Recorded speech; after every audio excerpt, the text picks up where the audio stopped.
Assalamualaikum warahmatullahi wabarakatuh. Baik, terima kasih atas waktu yang diberikan kepada saya untuk mempresentasikan hasil makalah saya dari kelompok 7. Judul makalah tentang teori interaksionalisme simbolik. Bab 1, pendahuluan. A. Latar belakang. Dalam menjalani kehidupan individu, kita tidak lepas dari proses interaksi satu sama yang lain. Proses interaksi itulah yang akan mengemukakan individu dalam tumbuh dan berkembang. Adanya simbol dan lambang adalah syarat-syarat tertentu yang turun mengiringi proses memandang individu dan menafsirkan makna dan memahami dari pihak-pihak berkomunikasi. Interaksi adalah istilah dari pembahasan sosiologi, sedangkan simbolik adalah pembahasan ilmu komunikasi.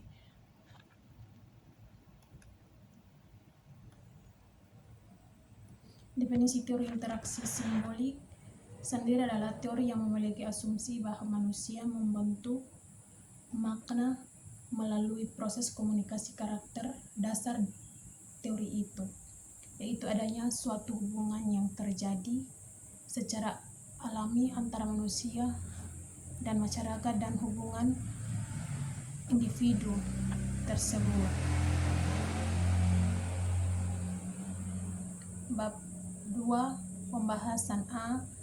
Sejarah teori interaksi simbolik. Interaksi simbolik merupakan salah satu perspektif teori yang baru muncul setelah adanya teori aksi, dipopulerkan oleh Max Weber. Teori interaksi simbolik berkembang pertama kali di Universitas Chicago, yang merupakan sebuah pemikiran dari Roger Herbert.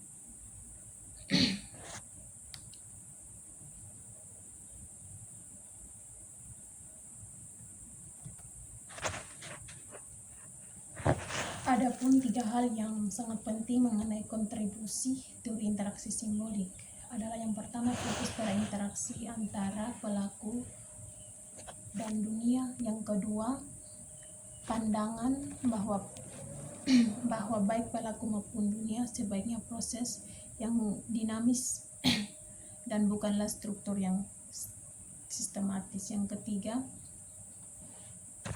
ketiga, nilai diletakkan pada kemampuan pelaku untuk mengidentifikasi dunia atau masyarakat sosial.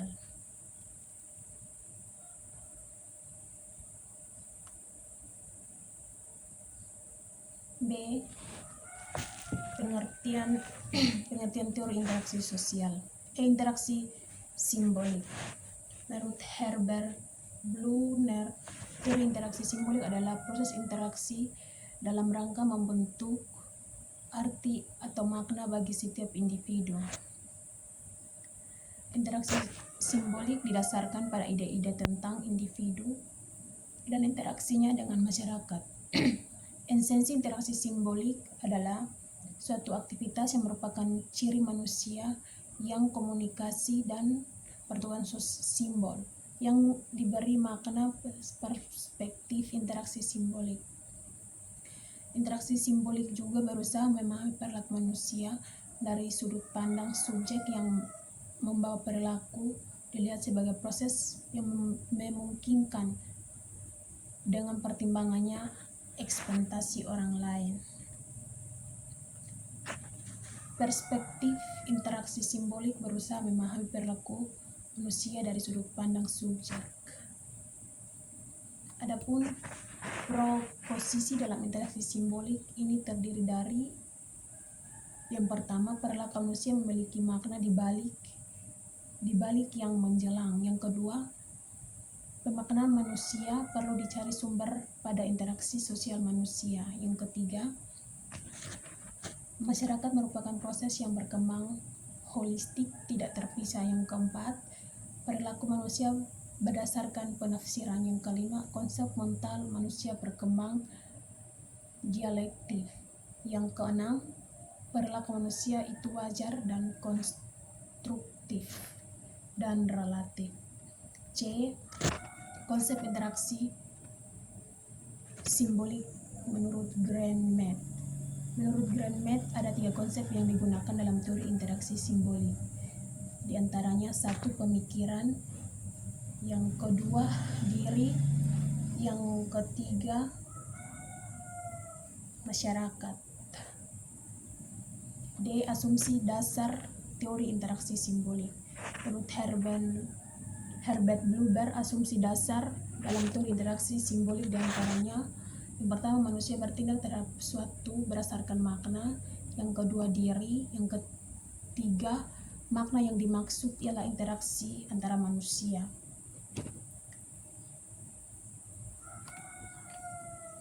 Bab 3, penutup. Kesimpulan, teori interaksi simbolik merupakan salah satu teori dalam paradigma definisi sosial yang dipopulerkan pertama kali oleh Roger Schmidt, kemudian dimodifikasi atau disempurnakan oleh Herbert Bluber untuk mencapai tujuan tertentu. B. Saran, interaksi simbolik mengidentifikasi dengan menggunakan simbol-simbol yang membedakan perspektif ini dengan perspektif lainnya, agar interaksi simbolik yang dilakukan oleh individu dengan individu lainnya dalam suatu simbol atau lambang tertentu. Dengan demikian, seorang individu atau kelompok individu maupun melalui interaksi dengan orang lain. Baik, sekian dari presentasi makalah dari kelompok 7. Saya ucapkan terima kasih.